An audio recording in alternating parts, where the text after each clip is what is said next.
my side. All right. So the goat skins are good enough that they fool Isaac, and he's convinced that Jacob actually is Esau, and he brings the food and the drink, and thus begins the blessing process. Now, something to understand: when these guys like him, these great fathers of the Jewish nation, when they give a blessing, it's actually a prophecy that's going to come true. It's not just we can bless our children. Oh, be blessed, but we can't make anything happen, But it's God actually giving a prophecy through them in the form of a blessing.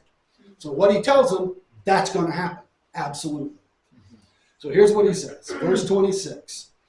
Then his father Isaac said to him, "Come near and kiss me, my son." He's sneaky because now he wants to smell him. Right.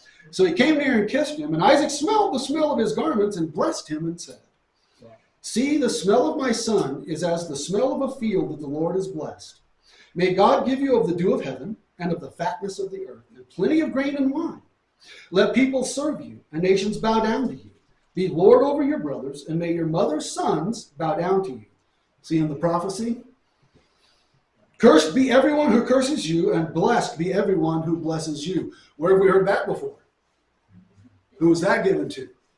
Abraham. Now it's being given to Isaac again, to Jacob, again showing that he is the one God has chosen because he's transferred that to Jacob.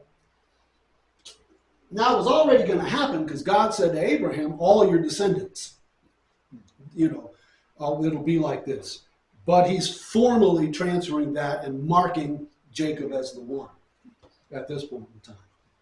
So, as one last verification, Isaac wants to smell him. And, because I guarantee you they smell very different. Jacob was a man of the tents. Esau was a man of the sweat and the manure and the blood and the guts and all that stuff. So what we would say about him is he had a very earthy smell. Type of thing. So he would have had that odor about him. Because remember back then, you didn't bathe every day, especially where they live, where there's not a lot of water, that type of thing. So he smelled like him because Rebekah was smart enough to put his clothes on him so that he would have the smell of Esau. So finally, Isaac's convinced. He begins giving this blessing / prophecy. The first thing he says is in verse 28. Is that 28? Yeah. May God give you of the dew of heaven and of the fatness of the earth and plenty of grain and wine. What he's saying there is he's asking God to bless all of his growing animals so that everything will continue to grow and there'll be rains, the dew of heaven, rain, and that the animals, won't lose any of their babies and none of his people will lose their babies and everything will continue to grow and he'll still become more and more wealthy all the time. He'll always have more than enough. I love how the Bible describes it, the fatness of the earth. That's an interesting term, meaning great bounty from the earth. And we already know that Isaac planted a crop and he got 100-fold return, which is extremely out of the ordinary. It's normally 2, 3, 4 times. He got 100 times. And he's basically asking God to do the same thing for Jacob. And then he says, and plenty of grain and wine. And one of the reasons he pulls those out is that's 2 of their staples. That's 2 of the only food and drink that will last. They don't have refrigeration. They don't have any of the things we have. And so with dried grain, it'll last years. And wine, if it's sealed, it'll last years. And also you don't have to worry about wine getting bacteria and things in it because the alcohol kills it. And that's why if you notice as you read the Bible, they'll talk a lot about wine mixed with water, that type of thing. Because most of the wine they drank day to day was not much in the way of alcohol. It was water where they would pour some wine in it solely so the wine would kill parasites and bacteria in the water. And it might have a little bit of a wine taste, but you'd have to drink gallons and gallons and gallons to get buzzed or anything like that. Is that the same today? If you had water, you weren't sure about it, you could put wine in there? Yeah, any alcohol. How much? What's the difference in that? About a quart? Depends on whether you use an Everclear or something else. Everclear, I hear if you drink it, you go crazy. If the other Everclear, it's about a thimble. Yeah. But I mean, you just put enough in there that it'll kill off what's in there. It probably won't kill everything, but it'll kill an awful lot. Because none of them had really clean water. Their water was pretty much all polluted with parasites. And when you look at how they lived, especially if they got into villages and towns, there wasn't a lot of sanitary stuff, and so the water would get polluted. In fact, back then, most people had some kind of a parasite, some kind of digestive issues, that kind of thing, because of the water. Even today, you get a bunch of people together like Haiti, there for a while had that horrible cholera issue. Well, that comes from lack of sanitary systems, where pollutants from waste gets into the water, and then it wipes people out. So, but that's where the whole idea is. Now, that's not the same as when they talk about mixed wine. That's where they take multiple wines and mix them together and make a really strong wine. But the good wine was saved for feasts, holidays, all that kind of stuff. That's also the stuff Jesus made at the end of the wedding in Cana, which we Baptists have always had a hard time with, because everybody's already drunk, and Jesus makes high-quality wine with lots of alcohol in it, that he puts in those big jugs. And we teetotaling Baptists have a really hard time with that passage, What, that they're drinking wine at a wedding? Know that Jesus made wine. Because unfortunately, I grew up a Southern Baptist, and I was taught my whole life the Bible says drinking is a sin. Oh, right. And then I get older and start studying, and I'm going, it doesn't say that anywhere. Right. Exactly. It says getting drunk is a sin. Right. In fact, there's passages in Psalms and stuff that say God gave us wine to make the heart glad. Right. God gave it to us, meaning you can drink enough to, you feel a little better, but you got to stop. You don't want to get drunk. Then you've moved into sin, type of thing. But a lot of what they drank was, like I said, day to day. Number one, the average person couldn't afford a lot of wine. And they would just put, what, somebody have a question? Oh, Emily? Is that why it says to have a little wine for your stomach's sake in there? Yeah, because it was one of their medicines, yeah.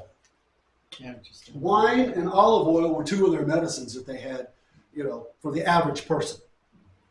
And yes, that's why he says take wine for your stomach, because it helps some things.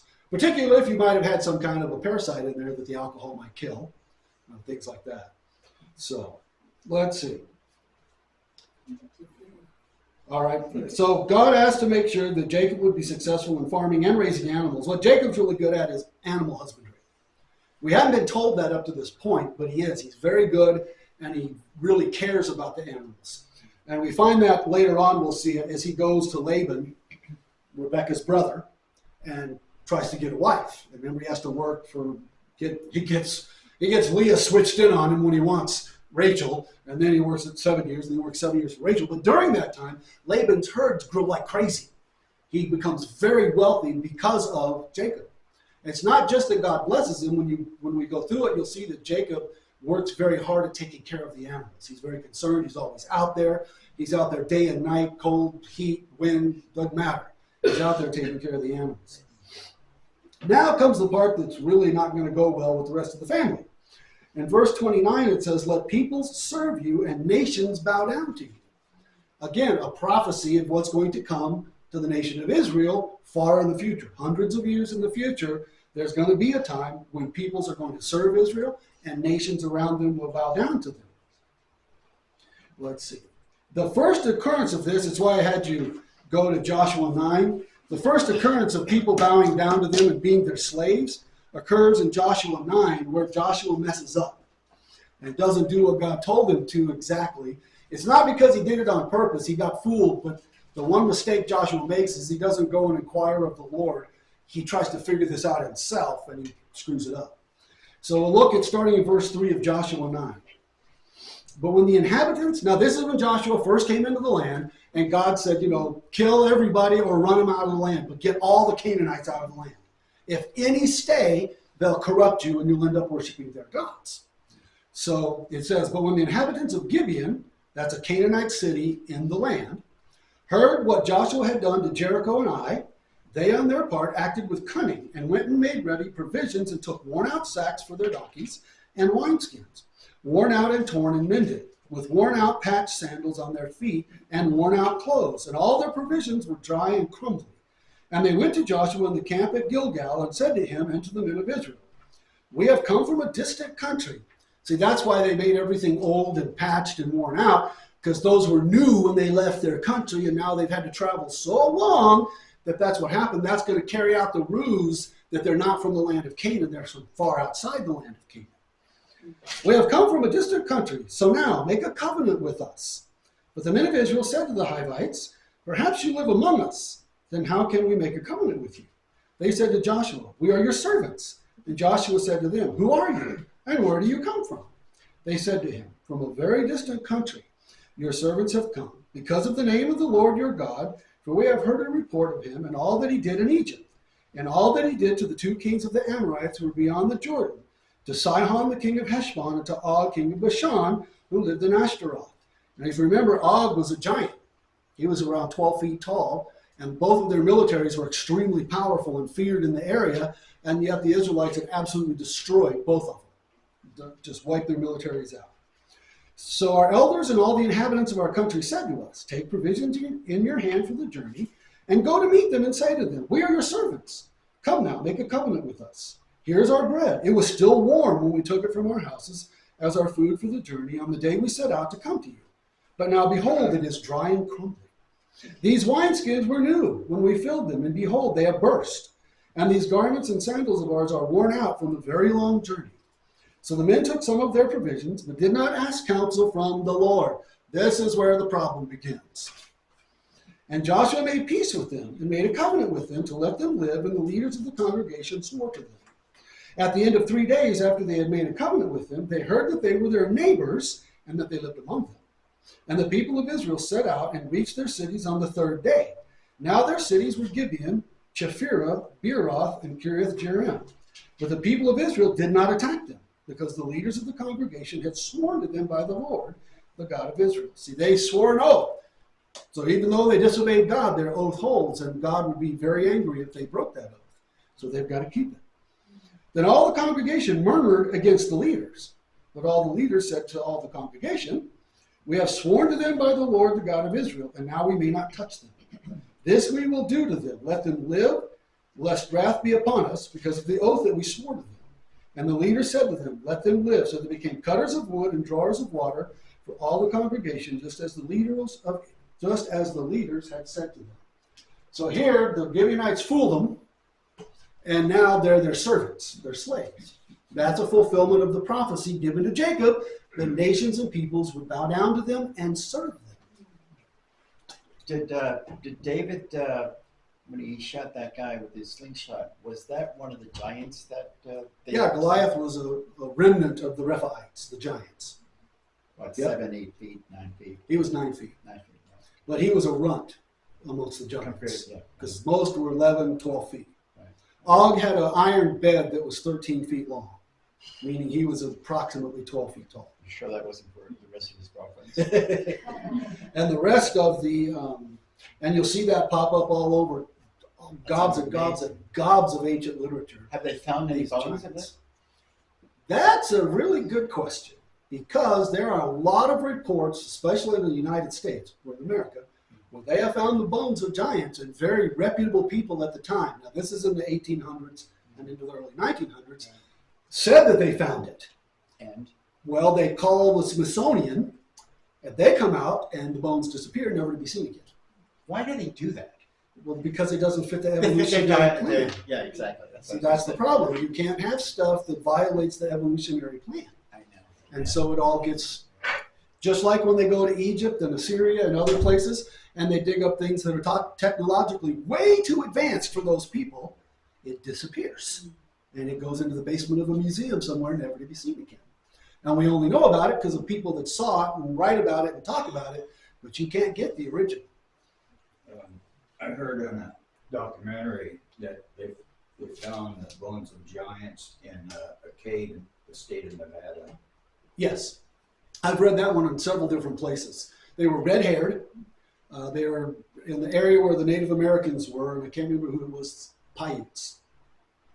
And the Paiutes, the giants were cannibals, and they would kill the Paiutes and eat them. From the articles, what they wrote was that the giants were also quick enough that when the Paiutes shot arrows at them, they could jump in the air and grab the arrows out of the air, put them on their bows, and shoot them back. Wow. And if you think that's impossible, there's guys today that can do that. You can Right. shoot an arrow at them, they can catch it right out of the air, out of the bow. And eventually the Paiutes outnumbered them dramatically. There were 2,000 giants and 12 or 15,000 Paiutes. They finally got together, attacked them, and killed them all in this cave. And that originally they said there were bones in the cave, but now there aren't any. Right. They're all gone. Right. Yeah. And you guys said something about why do they hide that again? Because they do. They're hiding a lot of history anything that violates the theory of evolution. And see, there is no place in the theory of evolution for giants. Yeah, but it's obvious. Coming Why do from they- apes. But it's so obvious. It's in that face. You know, There's it's like lots we say, and lots and lots of things that are obvious, but you got to remember, our entire scientific community is completely ingrained into evolution. All the funding, all the publishing of articles. You bring up anything else, you get no funding. You don't publish your articles. It's a very controlled system. And one of the things you'll learn real quick if you really start looking at it is science is no longer a search for the truth, and it hasn't been for 100 years. It's a search for things that support what man wants to believe. And that's why none of it makes sense. And the evidence is overwhelming. It doesn't matter. It doesn't matter. It's not just there. It's in DNA. It's everywhere. You know, that the evidence is overwhelming. There is not one single incident of a beneficial mutation in DNA, yet all of evolution has to be based on beneficial mutations occurring in enormous numbers in order to bring new information into the DNA and create a new species. so they're saying they believe in evolution. They don't believe in evolution because they don't want to believe in God. Is that it? Exactly. There were scientists a while back, 50 years ago, that were willing to actually admit, you know, I don't see in my studies, so scientists has written, where evolution is at all true. But my only other option is creation, and I refuse to believe that. There's lots of them that have said that. And so they go on that way, even though it's not true. And there's no evidence that supports it. None. Zero. But why? Because man doesn't want to be around God. Look at the first chapter of Romans. It says, even though man knew the truth, he hides it. God predicted that's what we would do because we don't want to know God. Because, I mean, if a scientist says there is a creator God, then what's the next thing he's got to do? Admit that he's not God. That man doesn't want to do that. Man wants to be God in his own life. Why does every kid want to be 18 years old and move out of the house? What does he think is going to happen? He's going to be in control of his own life. What's the saddest thing that occurs to them 2 days after they leave the home? Work. I just gave up one or two bosses for 100. My landlord, the boss at work, the government, the IR, you know. Yeah, but work is good. My favorite is when a kid gets their first check and they go, you know, who is this? I've forgotten the word. Yeah, who is this FICA guy? He's taking because, you know, they calculated how many hours they worked and how much money they're going to get, and then they don't get near that much money. They're like, what happened? Well, it's that FICA guy and that IRS guy. You know, they took all their money away from them. That's what happens. So, and that's just a window of who we are as humans. We want to be in charge of our lives. We want to be boss. And we're actually dumb enough, we think we can be. And even if you were in charge of your life, would you make good decisions? No. That's not been the case down through history, that we humans have made good decisions, you know, by and large. That type of thing. So, now, so here we see, I just want you guys to see that these prophecies are given and they are fulfilled. And they are fulfilled. This is the first instance of that prophecy being fulfilled in the lives of Israel. Is when they got with the Gibeonites who become their slaves. And then, of course, the Gibeonites influence with Canaanite gods, and that starts the whole process of them walking away from God. Exactly as God said would happen to them. So now, it also happens during the reigns of David and Solomon. David basically subdues the nations around Israel. He doesn't take them over. He doesn't make them part of an empire, but he does make them vassals, where he sends a Jewish governor, king-like, to rule over them, and they have to pay taxes and tribute to Israel. Edom does this, and other Ammon, Moab, these nations around them do this. And so they have slaves and they have vassals, that type of thing. But once Solomon dies, because especially during Solomon, there were many, many nations that bowed down to Israel, not even as their vassals, but they just came because it was such a great and powerful and wealthy nation.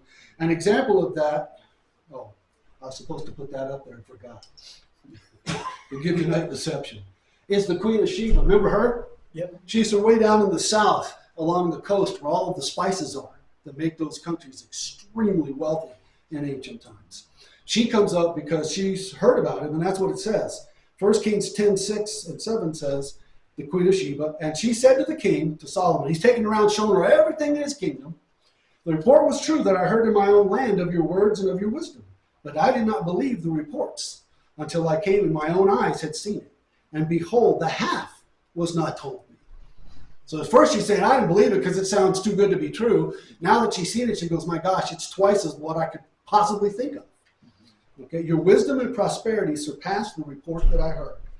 Because remember, Solomon did a lot of massive building projects that were unbelievably beautiful, not just the temple, but his own palace and other things. He also organized the country extremely well. He was extremely wealthy. The Bible says that Solomon caused tremendous inflation. Doesn't use those words, but it says silver became like stone. That's massive inflation. Silver, there's so much silver in Israel that it almost has no value, type of thing. It's like, remember the Weimar, Germany, where a loaf of bread, they had to start printing a million and then $1 billion bill so you could buy a loaf of bread because they had hyperinflation, that type of thing. Kind of like that, but nonetheless, Solomon's kingdom was astounding. And he was at peace the whole time. So he didn't have to spend any money on wars or battles or anything like that. And so if you go on and read that whole chapter in 1 Kings, it talks about all the people that sit at his table, the food that they feed him, the things that he's built, the way his country's organized, the enormous wealth that he has. Remember, the entire inside of the temple was lined with gold. The walls, all the way to the ceiling. And when we, and they had high celestory. I don't think we can imagine what it looked like. They carved all of these pomegranates and different things into the cedar wood. Then they overlaid it with thin sheets of gold so that they could work it into the designs, the whole thing. And then it had high celestory windows. So when the sun came up in the morning, we hit those windows and hit that gold and reflect back and forth across there. I don't think we have any idea of what that would have looked like, how overwhelming that would have been to walk into the front part of the temple. And of course, that's remember when there's the prophecy that the walls of the temple will be torn down and not even one stone will be left on another? The way God brought that about is they burned the temple after they looted it, and all the gold melted and it ran into the crevices of the rocks, and that's why they tore every single block apart and threw them down on the ground to get the gold and seep down into those cracks, and they did not leave one stone on top of another. They were all piled around it, but they were all there. So, now we go on back to Genesis. The next passage there, Genesis 27, of the prophecy says, be Lord over your brothers, and may your mother's sons bow down to you. Now this is the part that gets a bit sticky. This is a lot like Joseph. He's the son. They bow down to him. Do you remember that? He has these, and even his mom, no wonder his brothers hated him. He tells them they're all going to bow down to him. Even his mom and dad are going to bow down to him. Now it does come true because he becomes the second most powerful man in the nation of Egypt. But nonetheless, you really don't want to tell your family that you're all going to bow down to me. Love me. Is that going to happen? No, they're not going to like you very much. But he tells them, you will be Lord over your brothers, and may your mother's sons bow down to you. And that happens as well. One of the main places that happens is, remember Esau, his brother, goes off and forms the nation of Edom, the Edomites. Because Edom means red also. It's a red land. The land of Edom was already inhabited, but Esau goes in there and he fights them and runs them off, and he takes over the land. And now if you remember this, the Ammonites and the Moabites, those are the sons of Lot through incest with his daughters. Remember, they got him drunk? So they are relatives of Israel. Edom, that's Esau. They are relatives of Israel. The Arabs out here, they're from Ishmael. They are relatives of Israel. All of these nations out here are relatives of Israel. And at one time, they were all subdued by Israel. And then after the time of Solomon, when the kingship gets to be a giant mess, these three countries constantly harass, attack, and work with the enemies of Israel. So God condemns all three of them and says, you will be wiped from the earth as though you never existed. And that comes true. There are no Ammonites, Moabites, or Edomites. In today's world, this is Jordan, and most of it is Jordan, a little bit of Iraq, and then on up into Syria and all that kind of stuff is who's there. So now, what's funny, in ancient times, who was Israel surrounded by? Enemies. In modern times, who's Israel surrounded by? Enemies. Same people in the same places, only now they're Arabs instead of Moabites, Ammonites, and Edomites. So, and there, I forgot to put my circle around Edom. That's the kingdom of Edom. Now, it's not a great land, and we'll see that a little bit later when Esau wants his blessing and there isn't one. So, this was the land of Seir, is what it was originally called. And there's a Mount Seir in there. It's a very mountainous land. I thought I had a picture. Oh, I go back to the land of Edom later. Okay, now, these are perpetual enemies of Israel, especially the Edomites. They do all they can to harm them. David defeats them and makes them vassal nations. Edom's a vassal nation, Israel, and then he appoints a Jewish governor. Exactly as the prophecy states, the blessing, that his brothers, his relatives, not just his immediate brothers, it means his relatives, will bow down to him. Anybody that's not part of the nation of Israel, at one time will bow down to them. If Israel would have gone along with what God told them to do and been obedient, then they would have all been bowing down to them to this day. But they didn't, so then that's where it kind of falls apart. Then the next part of the blessing is, cursed be everyone who curses you, and blessed be everyone who blesses you. That is a permanent, irrevocable blessing that God put on Israel. And it goes back to Abraham, Genesis 12:3. I will bless those who bless you, and him who dishonors you I will curse. And in you all the families of the earth shall be blessed.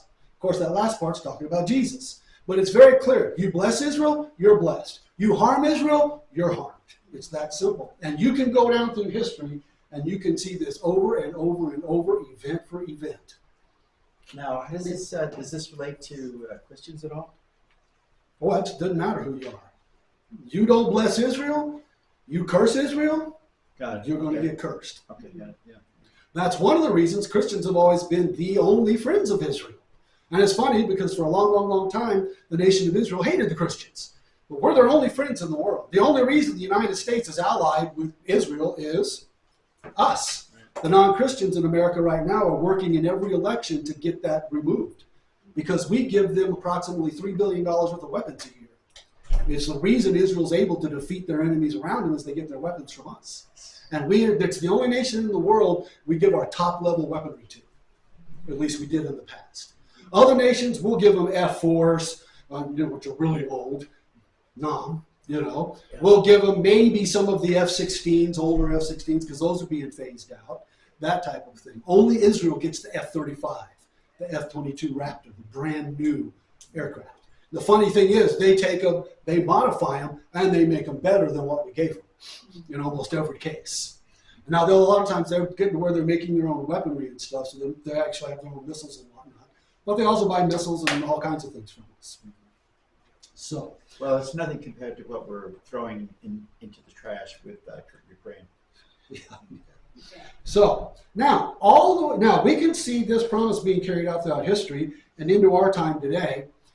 Who's the richest, freest, most powerful nation that's ever existed on earth?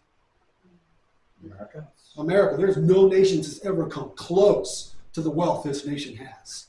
There's no nation that's ever had a middle class like we have, where average people can have very good lives, easy lives. That in all other nations, it's been the rich and the poor, and that's it. That's it. And the poor are extremely poor, and the rich are extremely rich. No one's ever been free like the United States, ever. There's no nation free like we are. Right. Go where you want, do what you want, believe what you want, those kinds of things. And yet, why is that? We've been the friend of Israel from the beginning, not just recently. George Washington, John Adams, and I'm going to show you some of their quotes from their writings. Now, back then, Israel didn't have a homeland, so they couldn't really do much for them. They were scattered across the earth, and other peoples controlled the land of Israel. The Ottomans controlled it all the way up until about World War I, when they were defeated during World War I. Has anything changed since the last 10 or 20 years? As Our far as- relationship with Israel? Oh, yeah. And what people like, whenever we get a liberal democratic president, they start pulling away from Israel. So they actually have been pulling it away from Israel. Oh, absolutely. I wonder if that has anything to do with... And they've been siding, like Obama sided, much more with the Palestinians than with Israel. You think that has anything to do with how America's getting... It has everything to do with what's going on Wow. in America. I'll show you. Okay, here's a quote from George Washington. May the same wonder... This guy's a good writer. Back in the old days, they all were good writers. Yeah. May the same wonder-working deity who long since delivered the Hebrews from their Egyptian oppressors, planted them in a promised land, whose providential agency has lately been conspicuous in establishing these United States as an independent nation. That's a parenthesis in the middle of it. So that wonder-working deity still continue to water them with the dews of heaven. Notice how he used the same language as the Bible. Dews of heaven, and make the inhabitants of every denomination participate in the temporal and spiritual blessings of that people whose God is Jehovah. He says he wants all people in all religions to bless the nation of Israel. That's what George Washington wants. Then later, under President John Adams, I will insist that the Hebrews have done more to civilize man than any other nation. I really wish the Jews again in Judea an independent nation. And they worked to make America a place where Jews could come and be safe and not be hunted and killed like they were in Europe. I mean, a lot of people are still prejudiced against Jews, but America was the only safe haven for Jews throughout the entire world. They've never been hunted and killed like Russia, Germany, medieval Europe, all those places, only here. And that's why, in today's world, the Jewish nation is split almost 50-50 between Israel and the U.S. There's a small groups of them in other nations, Germany, Poland, a few places like that. But predominantly, there's about 6 million Jews in Israel, and there's about 6 million in New York, in the U.S. A lot of New York, that type of thing. So it's no coincidence that we're the richest, freest, most powerful nation the world has ever known. Look at Canada. Look at how many times has Canada been attacked? And what's going on with their economy? They've got one of the better economies in the world. They're finding all kinds of new resources in the Northwest Territories. Guess who's the second most powerful ally of Israel? Canada. That surprised me. I learned that about 10 years ago. I was studying because I didn't think anybody was but us. And Canada has such a liberal government, and there's not a lot of Bible Christians in Canada because of that. Yet Canada is a strong supporter of Israel. So, and everybody, well, that's coincidence. I'm like, really? You believe in the coincidence where the only two nations that support Israel are two of the most blessed nations on the planet? Remember the crash in 2008, the great economic crash? You know who crashed the least? Canada. You know who came back the quickest? Canada. And at that point, you know who was the strongest ally of Israel? Canada. Absolutely. But we're going to go on, and you're going to see that, oh my gosh, it's 10:01. I got carried away.